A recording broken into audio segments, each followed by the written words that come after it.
हम्पी या ठिकाणी आलो आहोत. हम्पी म्हणजे त्या काळचं विजयनगरचं जे साम्राज्य होतं त्या साम्राज्याची राजधानी म्हणजे हम्पी.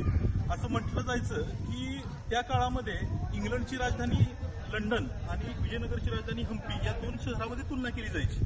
म्हणजे जेवढं लंडन शहर विकसित होतं, सुंदर होतं, तेवढंच हे आपले हम्पी शहर त्या काळामध्ये विकसित आणि सुंदर होतं. दगडावरची रेखीव आखीव कला, त्याचबरोबर वेगवेगळ्या वास्तुशास्त्राचे नमुने, अतिशय देखणं हे शहर होतं. आणि त्या शहरातलाच एक भाग हे विठ्ठल मंदिर आहे. मित्रांनो, तुम्ही त्या साईडला बघितलं सुरुवातीला की सूर्यरथ, त्याच्यानंतर हा नृत्य मंडप किंवा संगीत मंडप आणि त्याच्या पाठीमागे हे विठ्ठलाचं मंदिर आहे.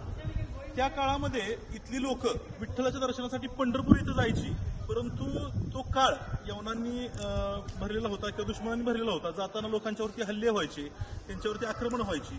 त्याच्यातून लोकांची सुटका व्हावी म्हणून त्या काळच्या राजांनी साधारण 1200-1300च्या काळामध्ये हे विठ्ठल मंदिर इथं बांधलं आणि इथं विठ्ठलाची मूर्ती स्थापन केली होती, जेणेकरून आपल्या लोकांची सोय व्हावी. म्हणजे एवढा लोकांचा विचार त्या काळामध्ये राजांच्याकडून केला जायचा. परंतु कालांतरानं ह्या मंदिरावरती किंवा ह्या नगरीवरती आक्रमण व्हायला लागली. इस्लामिक राज्यकर्त्यांची आक्रमणं त्यावेळी व्हायला लागली. त्याच्यानंतर विदेशातील राजांची किंवा लोकांची आक्रमण व्हायला लागली आणि त्या आक्रमणामध्ये कुठंतरी या मूर्तीला काहीतरी धोका पोचेल म्हणून त्या काळच्या लोकांनी रातोरात इथली मूर्ती उचलली आणि पंढरपूर इथे नेऊन ठेवली, अशी आख्यायिका आहे. आणि खरोखरच तेव्हापासून ह्या मंदिरामध्ये जर जाऊन आपण बघितलं तर मंदिर तर आहे, चौतर आहे, गाभार आहे, परंतु आतमध्ये मूर्ती नाही. अगदी मूर्ती नसलेलं एकमेव विठ्ठलाचं मंदिर म्हणून हे हम्पीचं मंदिर प्रसिद्ध आहे.